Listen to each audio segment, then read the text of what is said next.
तो चलिए बढ़ते हैं आज की कहानी की ओर।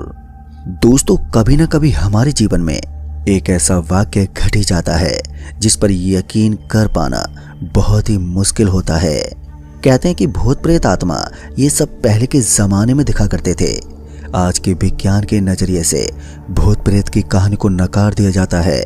भूत प्रेत होते हैं या नहीं, ये तो वही इंसान जानता है जिसके साथ अचानक ऐसी कोई घटना घटती है। और एक ऐसा ही वाकया मेरे साथ भी घटा जब मैं एक सुनसान सड़क से अपने एक दोस्त के साथ एक शादी में से देर रात अपनी कार से अपने घर लौट रहा था। रात के तकरीबन 11 बज रहे थे और हम दोनों ने थोड़ी बहुत पी रखी थी कि तभी अचानक से एक आदमी हमारी कार के सामने आ गया, जो कि बहुत ही ज्यादा डरा हुआ था और उस आदमी के माथे से खून भी टपक रहा था। उस आदमी को देखकर ऐसा लग रहा था कि किसी ने बड़े ही बेरहमी से उस आदमी को पीटा हो। मैंने उस आदमी के सामने जैसे अपनी कार रोकी कि वो आदमी हमारी कार में बैठने के लिए कहने लगा। मैंने उस आदमी को अपने पीछे वाली सीट पर बैठा लिया और वो आदमी दर्द भरी कराती हुई आवाज में हमसे कहने लगा कि जल्दी यहाँ से निकलो, गाड़ी भगाओ, वो हमें नहीं छोड़ेंगे, चलो जल्दी यहाँ से। उस आदमी की बात सुनकर हम दोनों का नशा एकदम से उतर गया। दोस्तों, आखिर कौन था वो आदमी और किसने उसको इतनी चोट पहुंचाई थी और किससे आधी रात वो डर के भाग रहा था, ये सब जानने के लिए इस कहानी को अंत तक जरूर देखिएगा। तो चलिए बढ़ते हैं आज की एक और दिल दहला देने वाली सच्ची खौफनाक कहानी की ओर। दोस्तों, मेरा नाम पंकज है और मेरी उम्र इस वक्त तकरीबन 25 साल है। मैं अपनी जवानी के दिनों में बहुत ही ज्यादा लेट पार्टी मौज मस्ती किया करता था, लेकिन एक रात की घटी उस घटना के बाद से मेरा इन सब से मन उठ गया। मेरे परिवार में हम 3 लोग हैं। मैं अपने माँ बाप का इकलौता लड़का हूँ। तो आइए चलते हैं आज से 3 साल पहले, जब मैंने अपनी ग्रेजुएशन पूरी की थी और मेरी एक कंपनी में जॉब लगी हुई थी।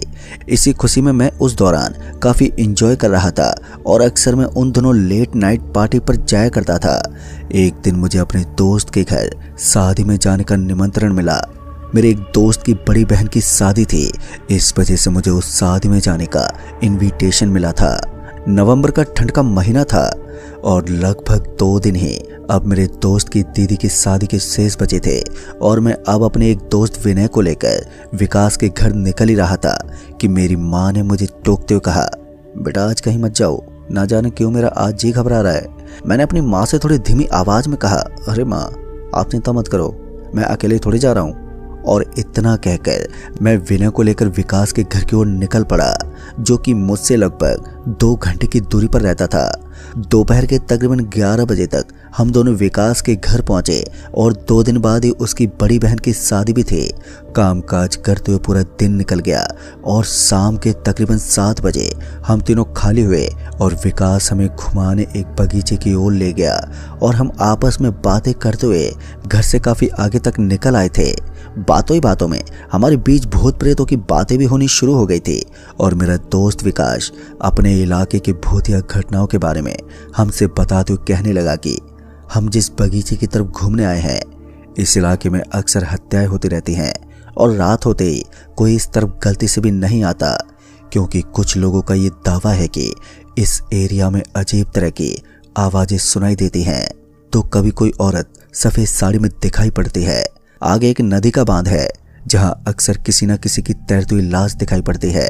चलो उस ओर हम घूम कर आते हैं। दोस्तों, विकास के मुंह से इतना सुनकर विनय की तो हालत खराब हो रही थी।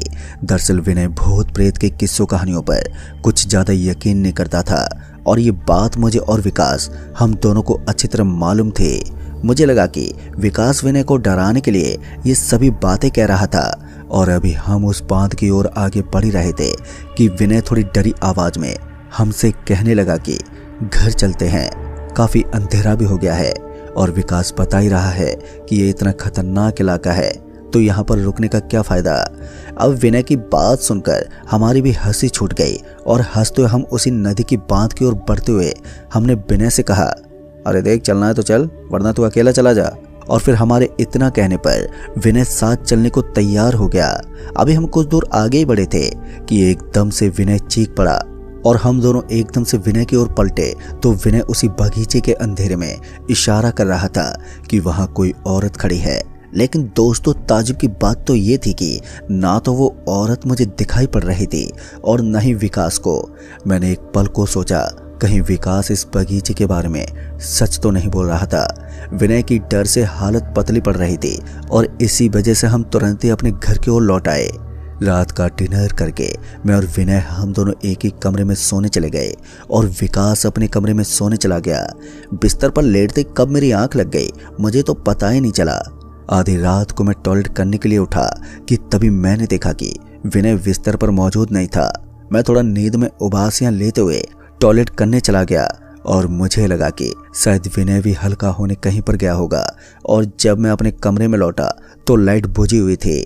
मैं बिस्तर पर अभी लेटा ही था कि तभी एकदम से मेरी नज़र कमरे के कोने में पड़ी तो मुझे एकदम से ऐसा लगा कि कोई नीचे फर्श पर अपना सिर नीचे करके बैठा हुआ है। और मैंने लाइट ऑन की तो सामने का दृश्य देखकर मैं एकदम से चौंक गया।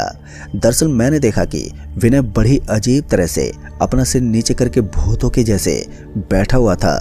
मैं हल्के कदमों से उसकी ओर बढ़ा तो मैंने थोड़ी तेज आवाज में कहा, अरे विनय, यहाँ पर क्या कर रहा है? लेकिन मेरी बात का विनय ने कोई भी जवाब नहीं दिया और न ही अपनी गर्दन ऊपर की। विनय का ये बर्ताव देखकर मैं बुरी तरह से सहम सा गया। मैंने उसे झकझोरते हुए कहा, विनय यहाँ पर क्या कर रहा है? चल सो जा, काफी रात हो गई है। मेरी बात पर एकदम से घुर्राते हुए विनय अपने बिस्तर पर जाकर लेट गया। मैंने आज से पहले कभी भी विनय को ऐसा बर्ताव करते हुए नहीं देखा था। मैं चुपके से अपने कमरे से बाहर निकल गया और विकास के पास जाकर सो गया। फिर अगली सुबह जब मैंने इस बारे में विनय से पूछा तो उसने मेरी बात को एकदम से नकार दिया और मुझसे कहने लगा, मैं तो तेरे पास ही सोया था और फिर एक बार नींद लगने के बाद मैं सीधे सुबह ही उठा हूँ। लेकिन मुझे उसकी बातों पर जरा सा भी यकीन नहीं था क्योंकि कल रात जो मैंने देखा था वो अभी भी मेरे जहन में घूम रहा था। दोस्तों मैंने इस बारे में विनय से ज़्यादा बात नहीं की और मैं मन ही मन ये सोचने लगा कि कहीं विनय के ऊपर किसी भूत प्रेत का साया तो नहीं। खैर मैं इन सब बातों पर यकीन नहीं करता था, लेकिन कल रात की विनय की हरकतें देखकर मेरे अंदर अब इन बातों को लेकर थोड़ा शक होने लगा। विकास से मैंने इस बारे में बात भी की जिस पर विकास ने मुझसे कहा कि ये मेरा भ्रम भी हो सकता है और आज ही विकास की दीदी की शादी भी थी। इस वजह से हम एक साथ काम करने में लग गए और फिर देखते ही देखते कब पूरा दिन गुजर गया हमें तो पता ही नहीं चला। रात के तकरीबन 8 बजे तक बारात विकास के घर पर आ गई और हम सब ने काफ़ी एंजॉय किया। और फिर मौका पाते ही हम कुछ दोस्त बियर की बोतल लेकर विकास के खाली कमरे में जा पहुंचे और हम सब ने एक एक पैक चढ़ा ली।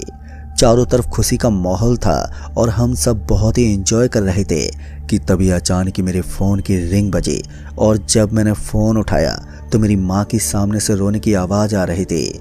अपनी माँ की रोते हुए आवाज़ सुनकर मैं एकदम से शांत हो गया।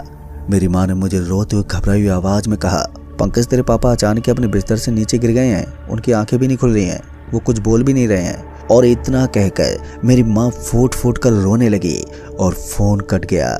मैं एकदम से घबरा गया क्योंकि मेरे घर में मेरी माँ के अलावा और कोई भी नहीं था। मैंने तुरंत ही विकास से ये बात बताई और विनय के साथ मैं अपनी कार लेकर अपने घर की ओर निकल पड़ा। इस दौरान रात के तकरीबन 10 बज रहे थे। मैं पूरी स्पीड में अपनी कार भगाए जा रहा था। थोड़ी बहुत ड्रिंक करने की वजह से मेरा सिर भारी हो गया था। मैं कार चलाते हुए अपनी माँ के पास फ़ोन मिलाए जा रहा था, लेकिन ना जाने क्यों मेरी माँ फ़ोन ही नहीं उठा रही थी। इस वजह से मुझे और भी ज़्यादा घबराहट महसूस होने लगी। मुझे अब अपनी घर की चिंता अंदर अंदर से खाई जा रही थी कि तभी अचानक एक आदमी हमें गाड़ी से रोकने का इशारा करता है, जिसके सिर पर काफ़ी गंभीर चोट लगी थी और उसके माथे से खून टपक रहा था। उस आदमी को देखकर ऐसा प्रतीत हो रहा था कि जैसे मानो किसी ने बड़े ही बेरहमी से उस आदमी को पीटा हो। और जब मैंने अपनी कार को उस आदमी के थोड़ा करीब ले जाकर रोका तो उस आदमी के हाव भाव से ऐसा लग रहा था कि वो किसी से डर के भाग रहा हो। मैंने अपनी कार की विंडो नीचे की और उस आदमी से पूछा, क्या हुआ भाई साहब, ये चोट कैसे लगी?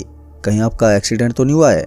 मेरी बात पर वो आदमी बड़ी ही घबराई आवाज़ में मुझसे गाड़ी में बैठने की विनती करने लगा, जिसकी बात सुनकर मैंने उस आदमी को अपनी कार की बैक सीट पर बैठा दिया।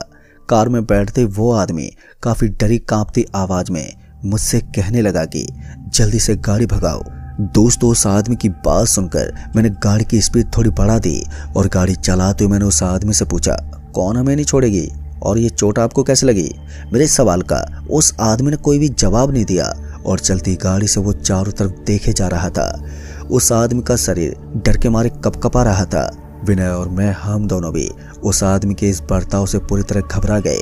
कुछ देर के बाद उस आदमी ने एकदम से हमें अपने साथ घटी घटना के बारे में बताते हुए कहने लगा, मैं एक मजदूर हूँ और यहीं पास में मेरा काम चल रहा है। आज मुझे काम करते हुए थोड़ी देर हो गई थी। इस वजह से मकान मालिक ने मुझे आज ओवर टाइम करने को कहा और मैं भी ओवर टाइम करने के लिए तैयार हो गया और रात 9 बजे तक मेरा काम खत्म हुआ। और जब मैं अपनी बाइक लेकर यहाँ से अपने घर के लिए निकल ही रहा था तो मुझे एक बुजुर्ग आदमी ने अपने पास बुलाया और मुझे आज रात यहीं पर रुकने की सलाह दी। और जब मैंने इसका कारण उस बुजुर्ग आदमी से पूछा तो उन्होंने मुझे बताया कि आज से कुछ महीनों पहले यहाँ पर एक लड़की की दुर्घटना में मौत हो गई थी और उसकी आत्मा इस रास्ते से गुजरने वाले लोगों को नहीं छोड़ती है। और आज अमावस्या की भी रात है। मेरी बात मानो तो यहीं पर रुक जाओ। लेकिन मैंने उस बूढ़े आदमी की बात नहीं सुनी। मुझे लगा कि शायद वो आदमी पागल है जो इस जमाने में भूत प्रेत की बातें कर रहा है। यही सोचकर मैं अपनी बाइक से उसी जंगल के रास्ते से अपने घर की ओर आगे बढ़ने लगा कि तभी अचानक ही बाइक चलाते हुए मुझे किसी औरत की पायल की आवाज सुनाई दी। तो मैंने बाइक चलाते हुए अपने बगल में देखा, पर चारों तरफ गहरा सन्नाटा पसरा हुआ था और दूर दूर तक मुझे कोई भी दिखाई नहीं दे रहा था। और जैसे मैं सामने की ओर मुड़ा तो मुझे एक बहुत ही भयानक सी दिखने वाली चुड़ैल मेरे बाइक के सामने एकदम से दिखी, जिसे देखते ही मैं डर से कांप उठा और मैंने अपनी बाइक से नियंत्रण खो दिया और एकदम से मेरी बाइक एक पेड़ से जा टकराई। मैं बड़ी ही मुश्किल से अपने आप को संभालते हुए इस ओर भागी रहा था कि तभी मुझे आप इस ओर आते हुए दिखे। दोस्तों, उस आदमी की बात सुनकर हम दोनों की भी हालत अब पतली हो गई थी, पर मैं पूरी स्पीड में अपनी कार को सुनसान सड़क पर भगाए जा रहा था कि तभी अचानक ही विनय थोड़ी तेज आवाज में हमसे कहने लगा, पंकज, मुझे भी पायलों की आवाज आ रही है, ध्यान से सुन। विनय की बात सुनकर मैंने कार की स्पीड थोड़ी कम की तो वाकई में हमें पायल की आवाज सुनाई दे रही थी। अब हम तीनों की डर की वजह से हालत खराब हो रही थी। रात के तकरीबन 12 बजने को आए थे। अब हमें समझ में नहीं आ रहा था कि हम क्या करें और क्या नहीं कि तभी वही उस आदमी ने जिसके माथे पर चोट लगी हुई थी, उसने एकदम से हमसे कहा, भाई साहब, आगे से बाएं ले लीजिएगा। आगे कुछ ही दूरी पर एक शिव जी का मंदिर पड़ता है जिसमें एक बहुत ही प्रसिद्ध बाबा रहते हैं। आज हमें उसी मंदिर में रुकना चाहिए। पर मैंने उस आदमी की बात पर कहा, नहीं, मुझे किसी भी हालत में अपने घर जाना है क्योंकि मेरे पिताजी घर पर बेहोश हैं और मेरी माँ अकेली है। मैं उस आदमी से इतना कह ही रहा था कि एकदम से हमारी गाड़ी के सामने एक काली बिल्ली आ गई जो कि हमारी कार से टकराते कहीं दूर जा गिरी। बचपन में मैंने सुना था कि बिल्लियों को कभी भी भूल से नहीं मारना चाहिए। मैं इस बारे में सोच ही रहा था कि तभी हमारी गाड़ी से कुछ ही दूरी पर एक औरत घूंघट से सड़क के बीचों बीच खड़ी दिखी, जिसे देखकर हम तीनों की डर से हालत खराब हो गई।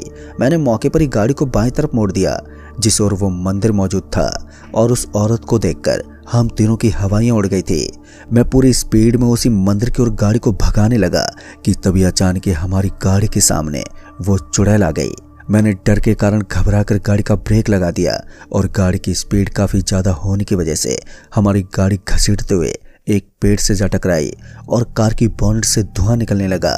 अब हम तीनों को थोड़ी बहुत चोट भी लग गई थी कि तभी उस आदमी ने कहा, बस कुछ ही दूरी पर है वो मंदिर, हमें किसी भी तरह से उस मंदिर में जाना ही होगा।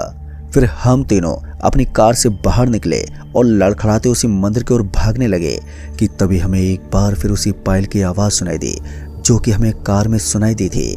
चारों तरफ गहरा अंधेरा जिसमें मुझे कुछ साफ साफ दिखाई नहीं दे रहा था कि तभी एकदम से एक आवाज हमारे कानों से आकर टकराई और ये आवाज उसी आदमी की थी जो हमारे साथ कार में बैठा हुआ था। मैं और विनय उस आवाज को सुनकर डर से कांप उठे थे और उसी मंदिर की ओर लड़खड़ाते हुए जल्दी से भागने लगे कि तभी एकदम से हमें जंगल के बीच एक दीप जलता हुआ दिखाई दिया जो कि उसी मंदिर में जल रहा था। हम सीधे अब उसी मंदिर की ओर भागने लगे कि तभी अचानक ही विनय चीख पड़ा। मैं विनय के साथ ही दौड़ रहा था कि तभी मैंने विनय का हाथ पकड़ा और उस मंदिर की ओर दौड़ने लगा कि तभी अचानक ही मुझे एक असहनीय दर्द महसूस हुआ। मुझे ऐसा लगा कि किसी ने मेरी पीठ पर किसी धारदार चीज से वार किया हो। फिर मैंने विनय से कराती हुई आवाज में कहा, हनुमान चालीसा का जाप करो। और फिर हमने आखिरी कोशिश की। हनुमान चालीसा का जाप करते हुए हम बड़ी ही मुश्किल से उस मंदिर में पहुंचे और मंदिर में पहुंचते मेरी आंखों के सामने अंधेरा छा गया। अगली सुबह जब फिर मेरी आंख खुली तो मैंने अपने आप को उसी मंदिर में पाया और विनय मेरे बगल में बेहोश पड़ा था। मैंने विनय को उठाया और बिना कुछ सोचे समझे मैं फौरन ही अपनी कार की ओर भागा और कार में बैठते ही जैसे मैंने कार चालू की तो वो एकदम से स्टार्ट हो गई। दरअसल मुझे अभी भी अपने पिताजी की चिंता खाई जा रही थी। विनय और मैं जैसे हम दोनों घर पर पहुंचे तो मुझे पता चला कि मेरी माँ मेरे पड़ोसियों की मदद से मेरे पिताजी को हॉस्पिटल ले गई थी। फिर मैं उसी हालत में फौरन ही हॉस्पिटल जा पहुंचा तो मैंने देखा कि मेरे पिताजी होश में थे। फिर जब मैंने डॉक्टर से इस बारे में बात की तो मुझे पता चला कि दरअसल पिताजी का बीपी हाई हो गया था। खैर मैंने अपना और विनय का इलाज कराया और मुझे उस आदमी के बारे में सोचकर बहुत ही अफसोस हो रहा था क्योंकि आज हम उसी आदमी की वजह से बाल बाल बचे थे। तो दोस्तों इस कहानी में बस इतना ही। कहानी आपको पसंद आई हो तो वीडियो को लाइक शेयर कमेंट जरूर कर दें और साथ ही अगर आप चैनल पर नए हैं तो चैनल को भी सब्सक्राइब जरूर कर दें।